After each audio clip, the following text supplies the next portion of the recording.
Summary of Harvest by Jim Crace. Two fires wake the village. One comes from a shack that some strangers built on the edge of the village land.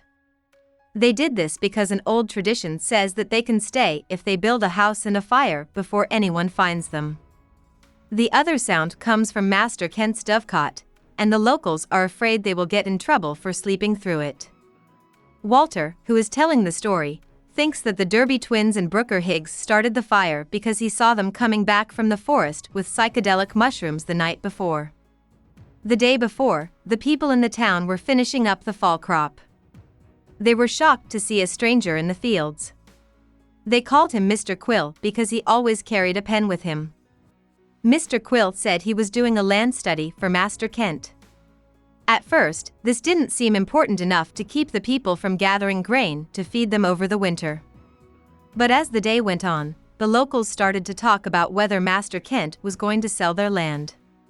Walter now thinks that the three young men started the fire as a joke because they didn't like the idea. In a bigger town, they would be killed for this crime, but there is no government in the village, and Master Kent is too kind to do something like that. So that people don't think they started the fire, the Derby twins and Brooker Higgs say that the strangers did it. Everyone in the village runs to the shack, except for Walter, who burned his hand trying to put out the fire. The locals find a woman, a young man, and an older man in the shack. Master Kent says that the men will have to spend a week in the pillory as their punishment. He calls her Mistress Beldam because she is rude and doesn't act like a woman. In the evening, the village feasts on meat and ale that Master Kent has brought to celebrate a good crop. The pillory, which hasn't been used in years, is now filled by strangers, which makes people feel uneasy. The form of the pillory is a cross, and since Walter's town is too small to have a church, Walter's marriage and baptism took place in front of it.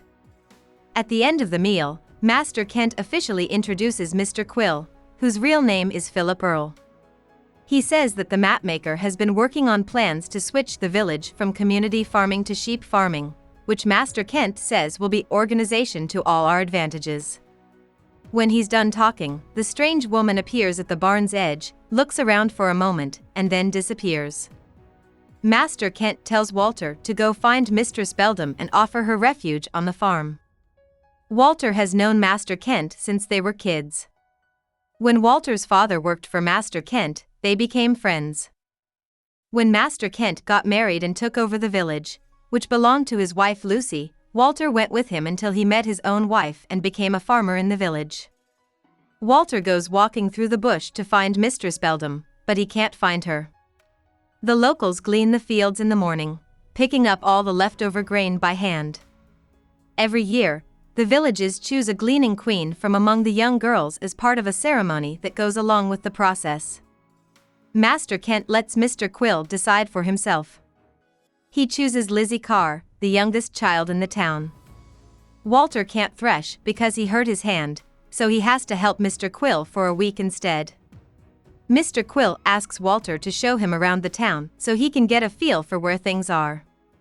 Mr. Quill walks slowly and with a limp, but he is kind and careful. Walter takes him to the bottom, which is a swamp where people in the town throw away dead animals and waste. Mr. Quill says that the beauty of the village is humbling, and Walter remembers how he felt when he first came to the village. Then, he takes Mr. Quill to the stones that mark the end of the village's land. Mr. Quill asks Walter to name all of these places, but Walter tells him that none of them have names. Not even the town has a name. Walter finds out from Mr. Quill that since Master Kent's wife died, the land now goes to a distant cousin named Edmund Jordan. Jordan wants to bring in sheep, and he's going to be there today to make sure that happens. When they get back to town, they find Master Kent praying at the pillory. The old man is dead, probably from being out in the sun for too long. While Mr. Quill and Master Kent are bringing the body into the main house, a well-dressed guy named Master Jordan comes in. Master Jordan doesn't care about the dead man. All he says is that the once nice country house is falling apart. Walter goes up with the men and watches them from the landing. Master Jordan talks about how he wants to turn the village into a sheep farm, which will make him a lot more money. He will cut down the trees for wood and fence off the common land so that he can use it as his own field.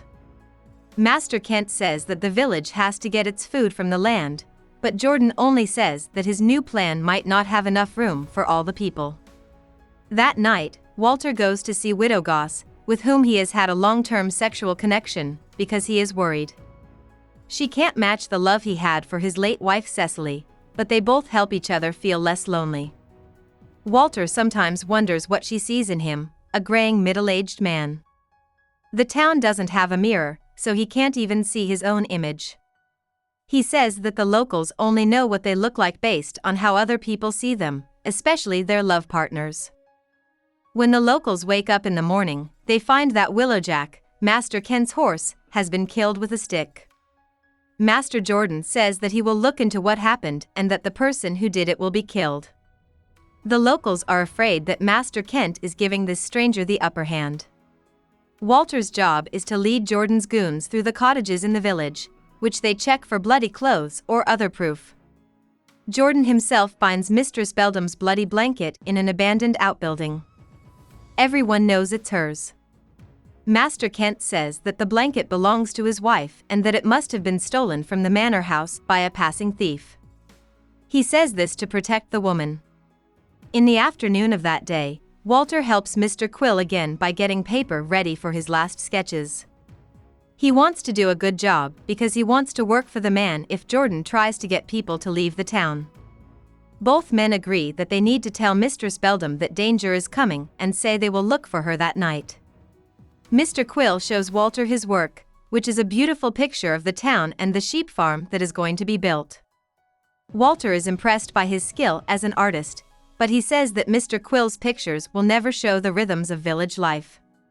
While this was going on, Jordan's men took Lizzie Carr, Widow Goss, and Rogers into custody, accusing them of being witches and being responsible for Willowjack's death.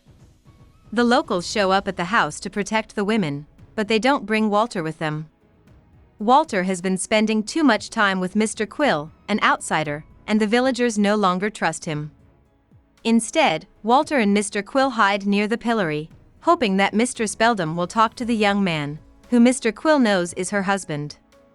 The young man told Mr. Quill that fencing destroyed his family's village, which is why they had to move to this one. Mistress Beldam finally shows up with a bag of food, but when she hears the locals coming back from the house, she runs away, with Mr. Quill right behind her. Walter tries to get his friend John Carr to talk to him. John says that Jordan's goons wouldn't let them into the house or talk to the women. Frustrated, the locals got mad and said that Walter and Mr. Quill, the two strangers, are the ones who are doing magic, not the women. He tells Walter that the Derby twins and Brooker Higgs have recently left the village, so Walter should do the same. Walter will see Master Kent. He says that Jordan's men locked him up in his room and tortured Kitty and Anne until they admitted to being witches. He says he could hear them doing this. The women have accused several other locals and said that they were all doing what Mr. Quill told them to do. The men went looking for Mr. Quill, but they couldn't find him. One of Jordan's men goes to one of the houses in the village. Gervas, Lizzie's dad, comes up to him and wants to know where his daughter is. The groom makes fun of him by saying that Lizzie could be burned for being a witch. Lizzie's parents are angry, so they attack the groom. The rest of the town jumps in. When the anger dies down, the people understand that they have to leave because they struck the servant of a powerful man. Everyone else leaves the village except Walter. Master Jordan is happy about this turn of events because it means he can move forward with his plans without being stopped.